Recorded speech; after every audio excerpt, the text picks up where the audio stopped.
Donc on peut peut-être enchaîner sur cette question, pourquoi c'est si difficile de comprendre l'enseignement de Krishnamurti?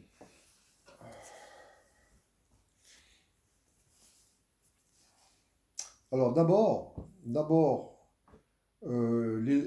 l'auditeur que je suis, l'individu qui est là, qui tombe sur un livre de Krishnamurti ou qui écoute une causerie de Krishnamurti, c'est un être qui a un conditionnement de plusieurs milliers d'années derrière, qui est inscrit dans ses cellules, qui est en profondeur, qui est passé dans son esprit à travers sa religion, à travers son langage, à travers sa langue maternelle, à travers sa culture, à travers la littérature, tout ça. Voilà. Donc cet être profondément conditionné, 15-20 000 ans de conditionnement, judéo-chrétien ou autre, hein, parce qu'avant les judéo-chrétiens, il y avait euh, un conditionnement qui s'est prolongé. Mais cet être profondément conditionné qui entre en contact avec le discours de Krishnamurti, euh, même si inconsciemment il entend quelque chose qui le touche, il ne peut pas comprendre, forcément. Il ne peut pas comprendre. C'est comme si j'entends un Chinois me parler ou une Chinoise me parler. J'entends bien qu'on me parle, je ne comprends pas. Alors, je peux interpréter les traits du visage, tout ça, je vois que c'est amical, je vois que c'est une bonne intention, que c'est une... Mais je ne comprends pas hein, de quoi il s'agit vraiment. Eh bien, Krishnamurti, c'est un peu ça. Il y a une affection, il y a une gentillesse, sa présence est agréable, sa présence est...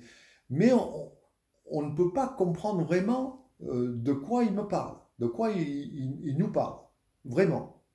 Sauf que il y a des mots qui entrent plus en résonance, comme le mot liberté, comme le mot amour, comme le mot joie. Bon, ça forcément, ça entre, ça nous fait réagir, ça nous touche.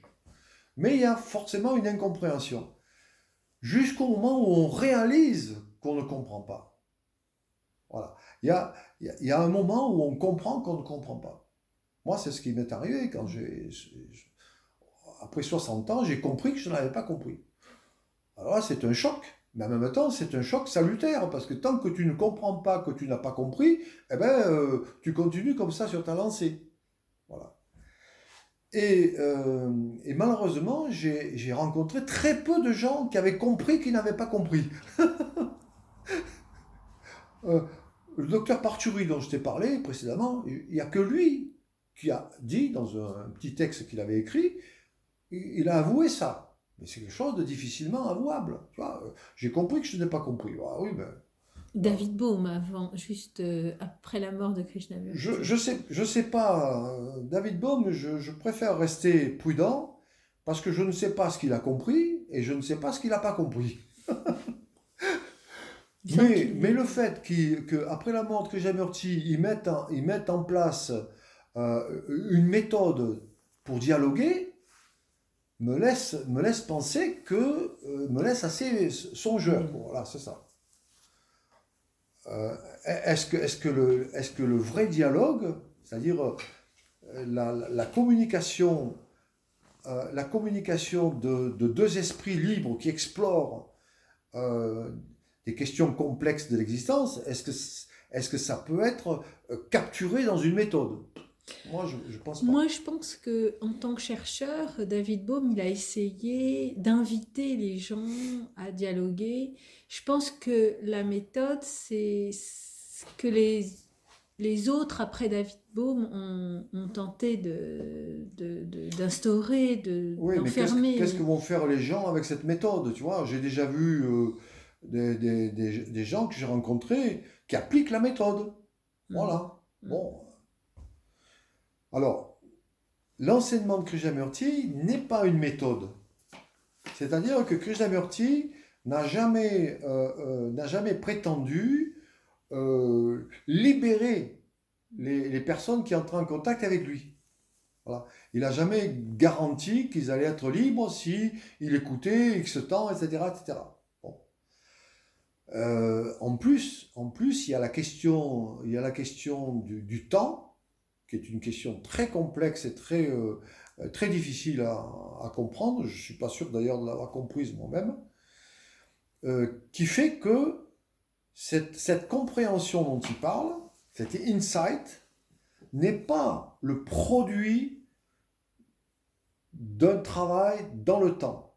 Et en même temps, ben, si on n'écoute pas, si on ne lit pas, si on ne fait pas un certain travail, ça ne peut pas se produire non plus. Tu vois. Donc c'est très complexe cette question du temps chez Krishnamurti.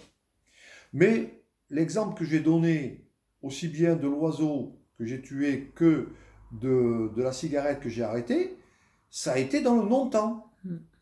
Je n'ai pas eu l'intention de m'arrêter de chasser avec mon lance-pierre de petit bandit, là, quand j'avais 7 ans, pas plus que je n'ai eu l'intention de m'arrêter de fumer.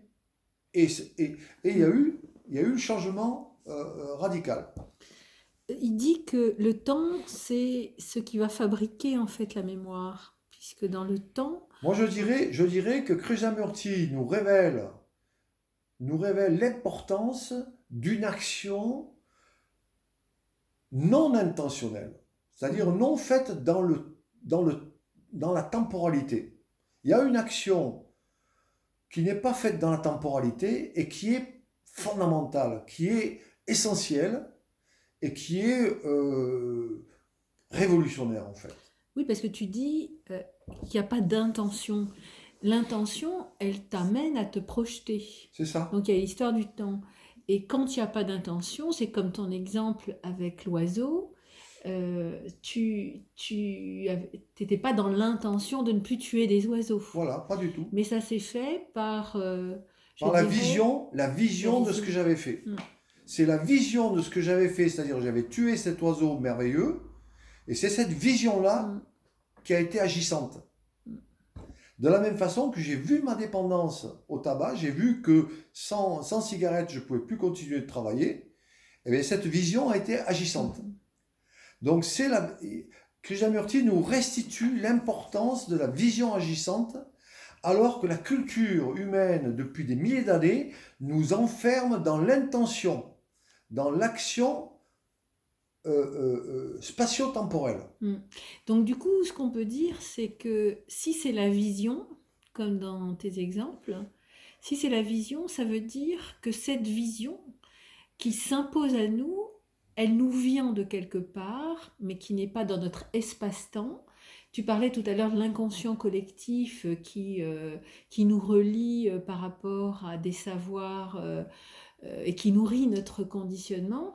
Est-ce qu'on ne pourrait pas se demander si cette vision ne vient pas aussi d'un ailleurs, hein, et qui pourrait nous permettre de voir et qui instantanément nous permet d'être dans cet insight et du coup d'avoir une action, d'agir et de se libérer de quelque chose? Moi, je dirais que l'être humain vit à la fois dans le temporel et dans l'intemporel. Il existe dans les deux dimensions. C'est-à-dire il vit temporellement du fait de son corps, du fait qu'il naît et il meurt, il grandit, etc. Et en même temps, il existe aussi à un niveau non temporel. Oui, là tu rejoins les théories de la physique quantique.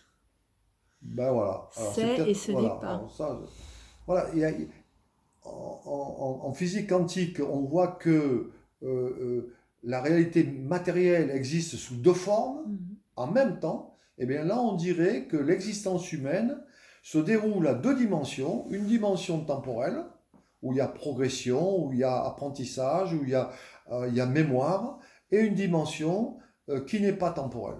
Et les deux sont nécessaires. Et les deux sont nécessaires. Voilà.